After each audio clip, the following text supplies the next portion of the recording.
করে এবং এরপরে শস্য ও সম্পদের অনেক ক্ষয়ক্ষতি ও ব্যাপক প্রাণহানি ঘটে, পরিবেশ ক্ষতিগ্রস্ত হয় এবং তাকে দুর্যোগ বলে। দুর্যোগ দুই ধরনের: প্রাকৃতিক দুর্যোগ এবং মানবিক দুর্যোগ। দুর্যোগ হওয়ার কারণ: দুইটি কারণে দুর্যোগ হয়। প্রাকৃতিক দুর্যোগ, মানবসৃষ্ট দুর্যোগ। প্রাকৃতিক দুর্যোগের কারণ: প্রাকৃতিক দুর্যোগ আকস্মিকভাবে ঘটে এবং তার সাধারণত মানুষের হাত থাকে।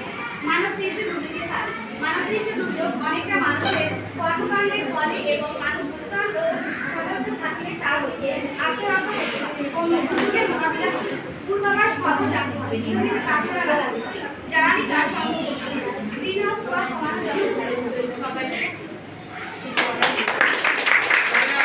জানতে পেরেছি দুর্যোগ কি এবং কেন হয়, মোকাবেলাকে ঝুঁকি হ্রাসে আমাদের করণীয় কি এবং টেকসই ভাবে কর্মপরিকল্পনার মাধ্যমে আমরাই অংশগ্রহণ করে কিভাবে আমরা দুর্যোগ থেকে আরো ক্ষয়ক্ষতি কমাই আনতে পারি এবং দুর্যোগকালীন যে ব্যবস্থার জন্য আমাদের স্কুলেই একটা বন্যাকালীন বা দুর্যোগকালীন একটা সবজির বাগান রয়েছে। আমরা এখন সবাই সেই সবজি বাগান দেখতে যাবো। চলো। এবং সেই হিসেবে আমাদের যে স্টেক হোল্ডার আছে, স্টেক হোল্ডার বলতে যে এই বন্যা নিয়ন্ত্রণে যারা আমাদের সাথে কাজ করে তার ভিতরে এই এনজিওর নাম কি স্যার? সিসিটিভি।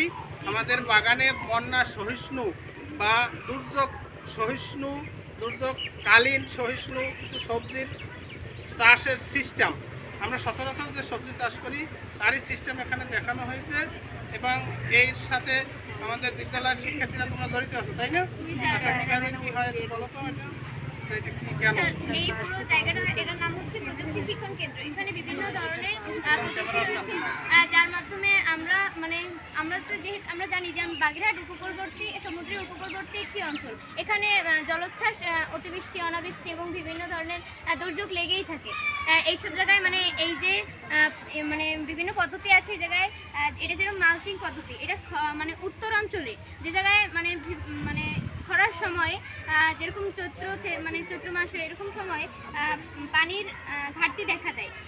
এই সময় যদি আমরা এই মালচিং পদ্ধতি ব্যবহার করে তার চাষাবাদ করি তাহলে ফসল ভালো হবে এবং ক্ষতি কম হবে। ওটা হচ্ছে ঝুলন্ত পদ্ধতি। আমরা যেহেতু এই যে জলোচ্ছ্বাস হয় ওই সময় বিভিন্ন লবণাক্ত পানি চলাচল করে, ওই সময় যদি এই পদ্ধতিতে আমরা চাষ করি তাহলে পানি ওই যে মাটিটাকে সবজিটা আমরা বন্যার সময় নিজেরা তৈরি করতে পারবো। এবং এইটা কি পদ্ধতি? এটা হচ্ছে টাওয়ার পদ্ধতি, তাক পদ্ধতি। এতে করে অল্প জায়গায় অনেক সবজি লাগানো যাবে এবং পানি, যেহেতু একটা পানির ব্যবস্থা আছে তাই বারবার পানি দেওয়ার প্রয়োজন হবে না। ধন্যবাদ সকলকে। চলো আমরা সবাই রুমে যাই।